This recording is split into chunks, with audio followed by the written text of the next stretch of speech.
Christmas is the time of year to be with the ones you love, sharing all that joy and cheer. As Roxanne Ritzema began ministry as a Kids Hope mentor to Jasmine, she had no idea the impact it would have. Roxanne developed a great relationship as Jasmine belonged to our Kids Hope program here at Hager Park. So much so that they continued to meet after Jasmine grew out of the Kids Hope program. What amazes me about that is that most of us, not speaking for everyone, would finish our responsibility as a Kids Hope mentor and move on to either the next kid or the next ministry. But Roxanne knew her responsibility was not just the Kids Hope program, but that her responsibility really was Jasmine. Over the years they were together, Roxanne grew close to not only Jasmine but to her family.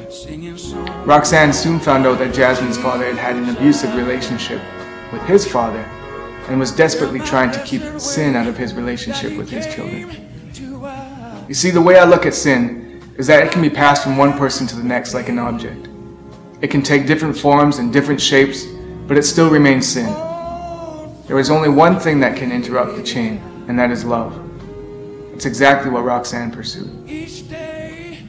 As Roxanne was sitting in a service, God revealed to her that she needed to write Jasmine's father a letter. In this letter, she recognized all the efforts he was making to be a better father. She also wrote that she knew he was in a battle, even though she was scared. Roxanne dropped off this letter. 10 minutes after she dropped the letter off, he called and he said thank you so much, and that she would never know how much it meant to him that he had someone who recognized this battle between sin and the love of his children. As someone who hasn't always been accepting of the idea of church, he had asked for her to pray for him. But Roxanne pursued love. She recognized this imperfection and is continuing to love Jasmine and her father through the hard times. It has actually helped Roxanne understand her past also. That is what love is about. It's an example of how God's love breaks the chain of sin.